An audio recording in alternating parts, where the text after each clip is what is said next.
So Mm-hmm. every work, in a sense, is a kind of work of fiction. But what I'm going to strive for, and that means connecting with family members and others who knew me and cross-checking, I will do as diligent a job as I can to recreate what actually happened, but no deliberate fictionalization. Mm-hmm. No, and if you tell a story, like I could tell a story about the first time I went skydiving, and naturally I'm going to embellish it just slightly. For example, when I jumped out of the airplane, I was just, part of me was certain that what I had was my pajamas and my backpack inside that chute, not a parachute. So yeah, that's a bit of embellishment, but I still did jump out of the airplane. So I think there is that slight leeway. We just don't want to deliberately stick in fictionalized, made-up elements. Then it's not truly memoir. It could be something else wonderful, but it's not memoir. I've jumped out of an airplane too. The main thing I remember thinking was, don't forget to pull the cord, as if there was any chance. Nonetheless, Right.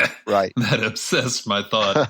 This whole act of reconstruction that you're talking about, particularly given some of the science and research that's been done in recent years about memory, basically pointing out how fallible our memories are, yes. how we're basically rewriting them all the time. Yes. That's got to make autobiography especially challenging.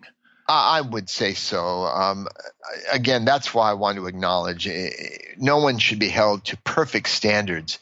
It's just as long as we don't deliberately make up a bunch of stuff, but enhancing, making it a bit more colorful, as long as it's what happened, that to me is valid, viable memoir. Surely, as far as dialogue, which is always going to spark and give some sparkle to a book, but you didn't have a tape recorder. No, you got to come up with something that's true, but probably isn't verbatim, right? Yes, true-ish. What is true to the moment? Picasso said, "Art is a lie that helps us to see the truth," and that's could be a justification for deception. Like, who's that writer who did 1,000,000 little pieces? Yeah, James Frey. And he was raked over the coals pretty well for doing that, because he made up stuff and he misrepresented what really happened. And that's, Isaac Bashevis Singer once said, when I was a boy, they called me a liar. Now they call me a writer. When I meet a child, like 8-year-old, who just clearly makes up stories, I go, hey, they may have some potential one day as a writer. It's showing good creative imagination. But you just don't want to call it memoir. Now, one of the other things memoirs have to deal with is making it interesting for other people, not just yourself. Yes. I remember being on a panel once with my friend and writer, John Woolley, who's also been on the podcast, and talking about memoir. And he's a very nice but direct guy. And he said, what you have to remember is it isn't interesting just because it happened to you. I thought, harsh, but correct. Oh, absolutely. There's got to be something for your reader, right? Yeah, that's Memoir 101. And even if it's true, doesn't make it interesting either. William Goldman, in his magnificent book, one of my favorite books on writing, is called Adventures in the Screen Trade. I love that. One of his memes, the themes that he repeated again and again is nobody knows anything in the film business. They're all guessing what will work. And he had an example in there about and I won't go into it, there's just no time, but how a perfectly true story sounded incredible. It sounded ridiculous. So it has to play as real, even if it was true. And, your great Aunt Mabel might have been a colorful character, but does it need to be in that memoir? So whether you're writing for your family, who might find some things engaging because it's family, for a general reader, it's not enough to write about yourself. And even though I have a certain fan base, I would never write a book about me just because it's about me. We all each have our story. That's our treasure. There's no story like any other. But But that doesn't justify it as a book that should be published and read by a million people. So my memoir is going to be about a larger theme. And that's what we need to get hold of. We all have heard this. The key is to capture the universal in the particulars. So if the particulars of my life and my search for happiness is something many people can resonate with, as they did for Peaceful Warrior, then you've got something. So whether it's true doesn't make it interesting, and it's how we tell it. It's how we describe it. And if somebody said, "Hey, how was your vacation?" And then you look back and you pick those moments. Cesar Pavese once said, "We do not remember days; we remember moments." And so a memoir is a series of moments, and we need to pick those moments that will feel relevant, interesting, engaging to readers, those readers we have in mind. Sure. I think what we're talking about is what some people call the takeaway. What's there for the reader to take away? And you must be the master of that. I've heard people say that the way of the Peaceful Warrior changed their life. And I bet you've heard it from a lot more people than I have, right? Oh, a couple here and there. Yeah.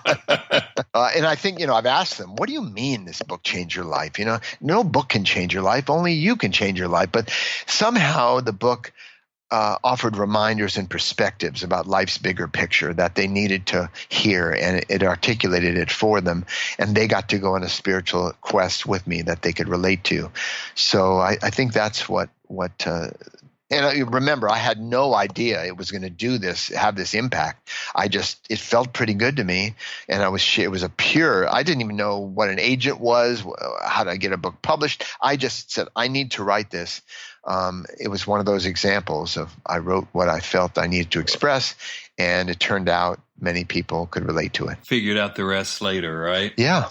So looking back on 40 years of writing, are there bits of advice or things you've learned from the writing life? I know you have another life beyond writing books as well, but as a writer, what have you gained over all those decades? Well, look, people who decide they want to build cabinets and they build their first ever cabinet, chances are it's not necessarily going to win awards, because anything we do, we practice, we get better over time, whether it's a sport, playing a musical instrument. People don't expect to pick up a musical instrument and then play a concerto that would be worthy of Carnegie Hall. They know they're going to have to practice and stumble. And my daughter Sierra, who's really quite a good writer, she just finished her first novel and she's looking for an agent, the usual process. It was her third book, but first novel. We wrote a book together called The Creative Compass, Writing Your Way from Inspiration to Publication. And in that book, one of the chapters is permit yourself to write badly so that then you can write well. And many writers they look at their book, what was a castle in their mind when they put it down on the page or the computer screen looks more like a garden shed, a tool shed. And that's when renovations, it's time to renovate and build and add on and fix. So in that book, we talk about the 5 stages of the universal creative process: dreaming and coming up with ideas, drafting, bringing it into life, developing, which is when we step back and say, is this what I intended to do? And then finally, refining or polishing, and then sharing. Those are the 5 stages we all go through. So I think that's something, and there are ways to do each of those stages with quality. And if we don't do the earlier stages, then we can struggle to find an agent or an editor, but that may be tough because we have to go back to the dreaming stage sometimes and come up with a better idea, or the drafting stage, or back to development. That's the universal thing people tend to skip. They just go from drafting to refining, and then they say, okay, I've got a manuscript now. So they say everything costs more and takes longer than you expect. And that's true for writing a book, as you well know, and I know. Absolutely. Dan, thanks so much for being on the podcast. My pleasure. Wasn't that fascinating?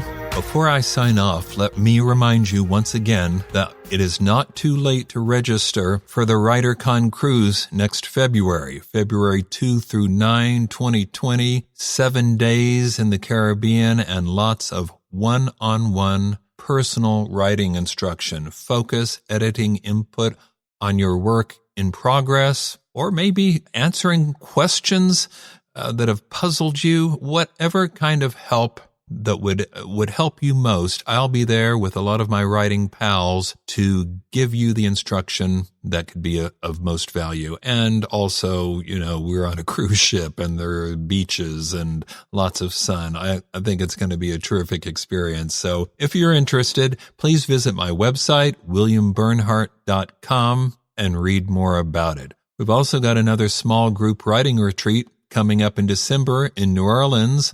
Maybe that's what you need to take your writing up to the next level. So you can check that on my website too.